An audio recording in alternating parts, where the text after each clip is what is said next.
Welcome back बच्चों। आइए जानते हैं हमने पिछले वीडियो में क्या सीखा था। में जितने अलग अलग रंग होते हैं उसको भिन्न के रूप में कैसे लिखेंगे, उसका क्या भिन्न होता है, वो दूसरे झंडों से कैसे अलग होते हैं, ये सब हमने जाना था।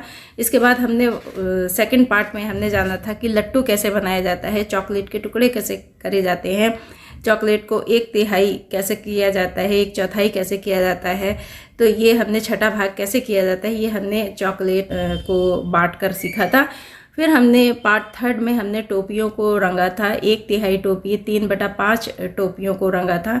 और उसके बाद अब हम आज पढ़ेंगे आयत के 6 भाग। चैप्टर को अच्छे से समझने के लिए वीडियो को पॉज करके देखिए।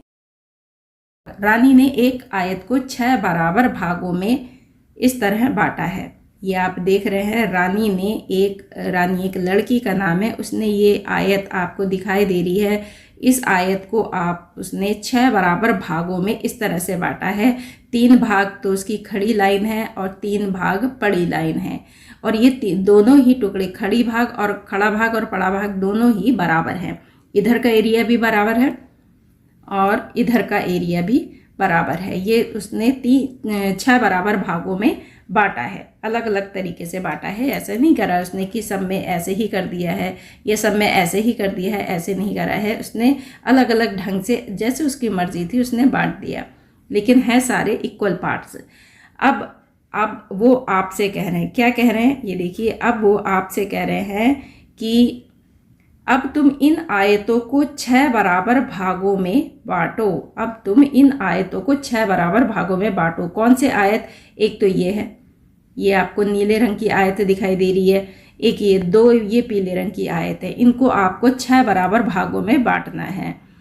आप कैसे भी बांट सकते हैं, पर उसके भाग सभी बराबर होने चाहिए, इक्वल होने चाहिए। तो चलिए चलते हैं, पहले हम इसका मेज़रमेंट देख लेते हैं। ये नीली आयत का क्या है इसका नाप। तो नीली आयत का इधर से यदि हम स्केल से नापते हैं तो हमें ये 6 सेंटीमीटर दिखाई दे रहा है। ये इसकी लंबाई है, ये 6 सेंटीमीटर है, और इसकी चौड़ाई है वो 3 सेंटीमीटर है, 3 सेंटीमीटर, और लंबाई 6 सेंटीमीटर है। तो हम इसको कैसे बांटेंगे? सिंपल है बिल्कुल। ये 6 सेंटीमीटर है ना, 6 सेंटीमीटर मैंने आपको बताया था, ये 6 है। तो हम इसके 6 इक्वल पार्ट कर देंगे, 6 बराबर से। मैं तो ऐसे खींच रही हूँ, आप लोग नाप कर खींचेंगे तो इसके 6 बराबर भाग हो जाएंगे। तो ये 6 बराबर भागों में बट जाएगा। ठीक है, आए समझ में आपको?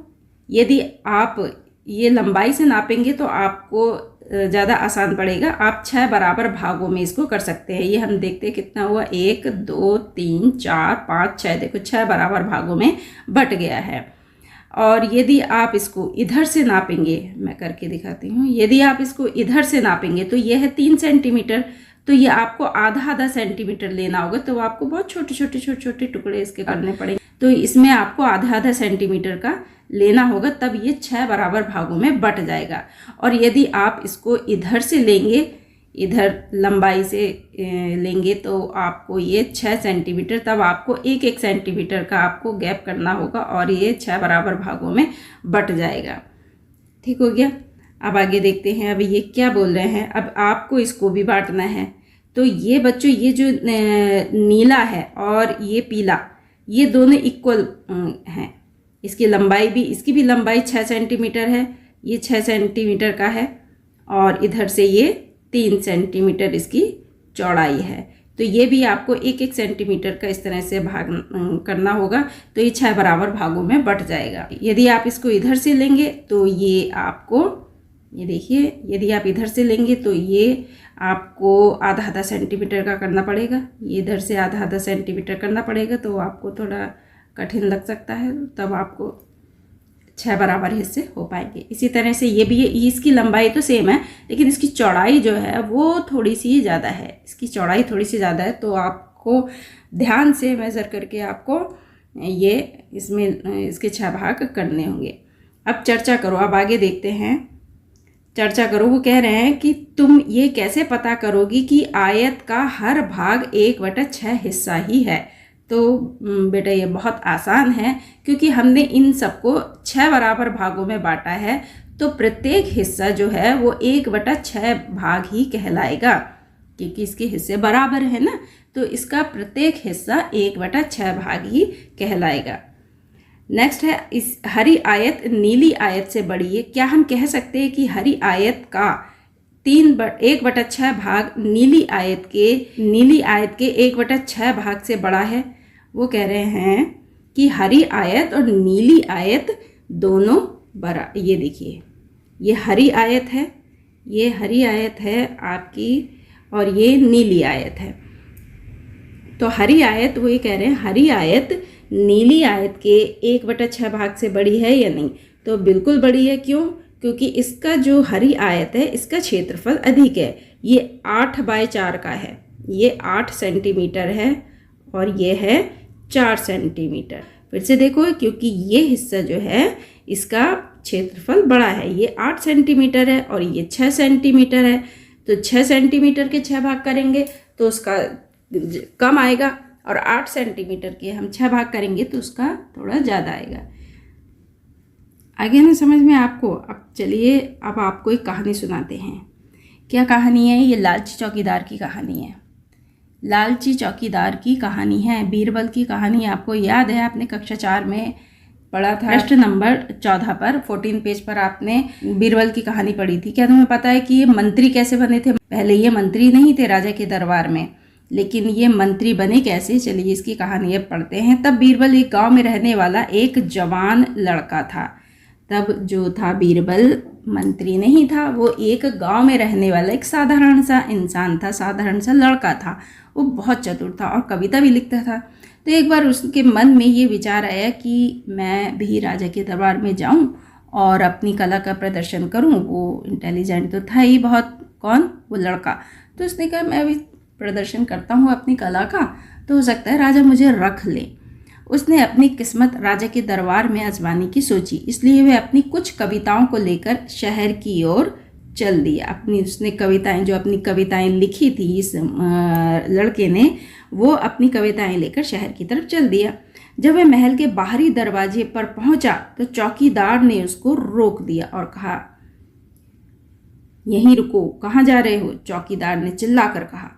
तो उसने कहा, मैं कवि हूँ, राजा से मिलकर उन्हें अपनी कविताएं दिखाना चाहता हूँ। उसने कहा कि मैं कवि हूँ और मैं राजा अकबर से मिलकर उन्हें अपनी कविताएं दिखाना चाहता हूँ। ओ, तुम कवि हो, राजा दयालु है और वह तुम्हें इनाम जरूर देंगे। मैं तुम्हें जाने दूंगा। अगर तुम अपने इनाम का 1/10वां हिस्सा मेरे को दे दोगे तो मैं तुम्हें जाने दूंगा। ये जो चौकीदार है, आपको दिखाई दे रहा है चौकीदार ना, ये बहुत जो था लालची था। इसने कहा कि तुम मुझे जो पैसे तुम्हें मिलेंगे उसका 1/10 हिस्सा मेरे को दोगे। बीरबल के पास कोई चारा नहीं था, इसलिए वह मान गया। जब वह चला गया तो चौकीदार ने हिसाब लगाया। अगर उसे 100 सोने के सिक्के मिले तो मुझे इतने मिलेंगे। अब वो अपनी कॉपी पेंसिल लेके हिसाब लगा रहा है। वो कह रहा है कि यदि मैं राजा उसकी इनाम अगर 100 सिक्के देगा तो फिर मेरे को कितने मिलेंगे। उसने हिसाब लगाया।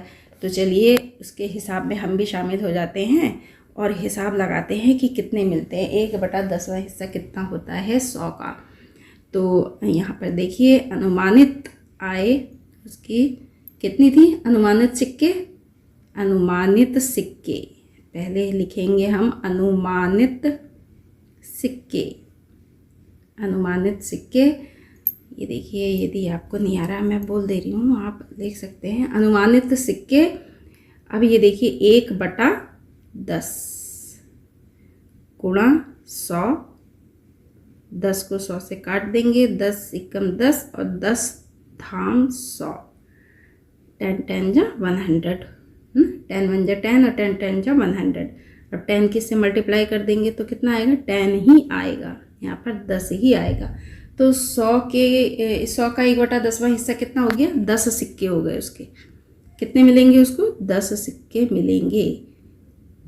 तो यहाँ पे हम लिख देंगे 10। कितने हो गए? 10। अब कभी दूसरे दरवाजे पर पहुंचा। उस दरवाजे के चौकीदार ने भी कहा, मैं तुम्हें तभी अंदर जाने दूंगा जब तुम अपने इनाम का 2/5 हिस्सा दोगे। कभी मान गया। उसने कहा, भैया तू भी रख ले, चल तुझे भी दे दूंगा। खुशी खुशी चौकीदार ने फिर हिसाब लगाया। कभी अंदर चला गया, पीछे से चौकीदार हिसाब लगा रहा है, कवि को कम से कम 100 सोने के सिक्के मिलेंगे, इसलिए मुझे इतने सिक्के मिलेंगे। अब वो हिसाब लगा रहा है। चलिए हम भी उसके साथ हिसाब लगाते हैं कि उसे कितने सिक्के मिलने चाहिए। किसको? चौकीदार को। तो अनुमानित सिक्के हैं 5 गुणा 100, 5 एकम 5 और 5 दूनी 10। ये 0 बच गया, इसको यहाँ पे लगा देंगे, लिख देंगे पीछे से, हो गया 20। 20 को 2 से गुणा कर देंगे, 20 को 2 से मल्टीप्लाई कर देंगे, तो आंसर हमारा आ गया 40। कितना आंसर आया? 40। दूसरे को मिलेंगे 40। कितने मिलेंगे? 40 सिक्के मिलेंगे। यहाँ पे लिख देंगे 40 सिक्के मिल गए। कवि राजा के दरवाजे तक पहुंचा। वहां के चौकीदार ने कहा, मैं तुम्हें राजा से सब तभी मिलने दूंगा जब तुम मुझे इनाम का आधा हिस्सा दोगे। कवि के पास और कोई चारा नहीं था, इसलिए वह मान गया। कवि ने कहा, भैया तू भी ले ले, पहले भी मैं देता आया हूँ, तेरे को भी ज़रूरत है, तू भी लालच अपना दिखा रहा है, तू भी ले ले। तो उसने कहा चल ठीक है, जाने देते हैं। वो कवि जो था अंदर चला गया। चौकीदार अब पीछे से हिसाब लगा रहा है, आधा। चौकीदार ने सोचा आज का दिन बहुत अच्छा है, अगर उसे 100 सोने के सिक्के मिलें तो मुझे कितने मिलेंगे। अब देखो इसका हिसाब। अनुमानित सिक्के का 1/2, आधा होता है ना, 1/2 गुणा 100। अब 2 से काट देंगे, 2 एकम 2 और 2 पंजे 10, 2 1 जा 2 और 2 5 जा 10। ये 0 बच रहा है, इसको हम उठा के यहाँ पर रख देंगे। तो ये हो गया 50। कितना आंसर आया? 50 को मल्टीप्लाई करेंगे, 50 को 1 से मल्टीप्लाई कर देंगे तो आ गया हमारा आंसर 51 जा 50। 50 गोल्ड कॉइन्स उसको मिलेंगे। किसको मिलेंगे? चौकीदार को मिलेंगे। ये देखिए कैसा चल रहा है यहाँ पर हिसाब किताब। तो अब चलते हैं। राजा कविताओं से बहुत खुश हुआ।